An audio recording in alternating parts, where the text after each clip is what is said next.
whisper reader, and today I'm going to be reading an excerpt from The Alchemist by Paulo Coelho.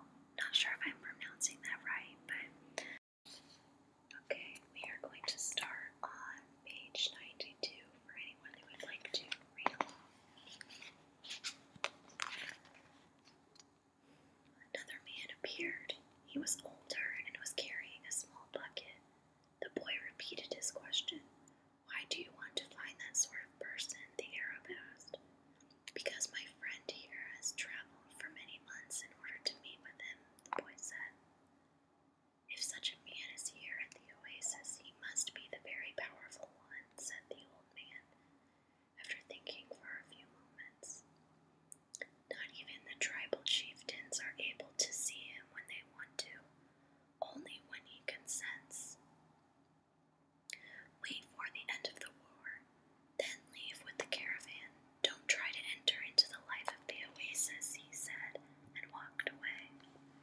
But the Englishman was exultant. They were on the right track. Finally, a young woman approached who was not dressed in black. She had a vessel on her shoulder, and her head was covered by a veil, but her face was uncovered. The boy approached her to ask about the alchemist. At that moment, it seemed to him that time stood still, and the soul of the world surged within him.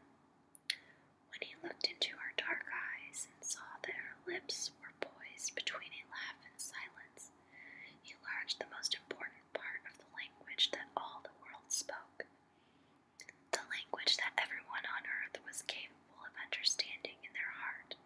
It was love, something older than humanity, more ancient than the desert, something that exerted the same force whenever two pairs of eyes met, as at theirs here at the well. She smiled, and that was certainly an omen, the omen he had been awaiting, without even knowing he was, for all his life, the omen he had sought to find with his sheep, and in his books, in the crystals, and in the silence of the desert. It was the pure language of the world.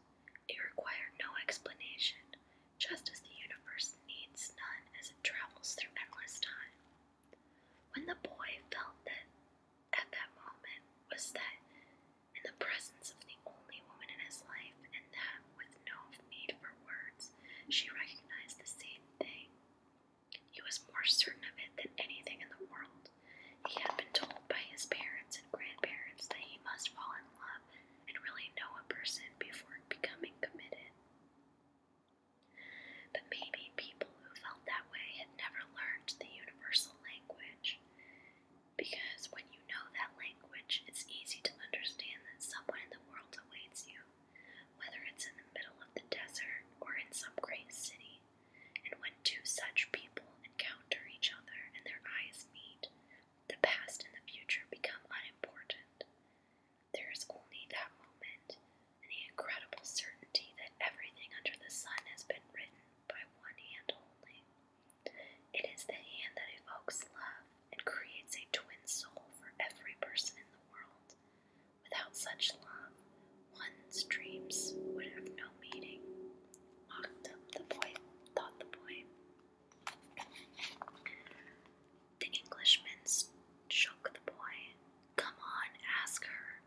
The boy stepped closer to the girl, and when she smiled, he did the same.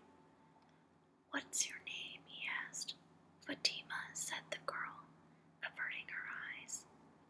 "That's what some women in my country are called."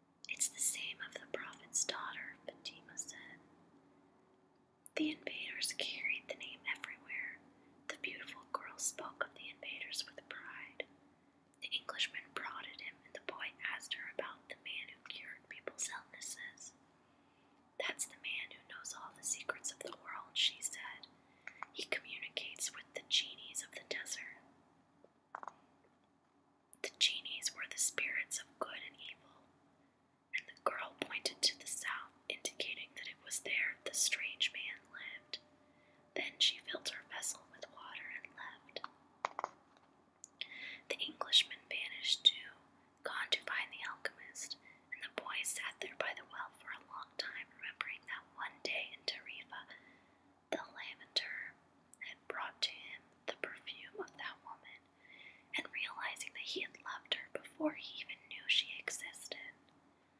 He knew that this leper would enable him to discover every treasure in the world. The next day, the boy returned to the well, hoping to see the girl. To his surprise, the Englishman was there, looking out at the desert. I waited all afternoon and evening, he said. Appeared with the first stars of the evening. He appeared with the first stars of the evening. I told him what I was seeking, and he asked me if I had ever transformed lead into gold. I told him that was what I had come here to learn. He told me I should try to do so. That's all he said. Go and try. The boy didn't say anything. The poor Englishman had traveled all this way, only to be told that he should repeat what he had already done so many times. So then try, he said to the Englishman. That's what I'm going to do. I'm going to start now.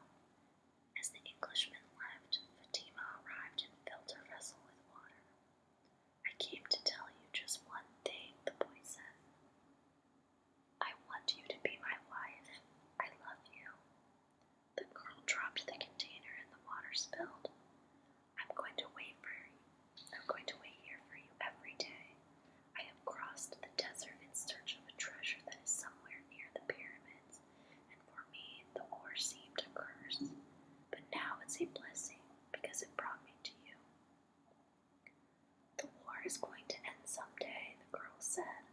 The boy looked around him at the date palms. He reminded himself that he had been a shepherd, and that he could be a shepherd again. Fatima was more important than his treasure.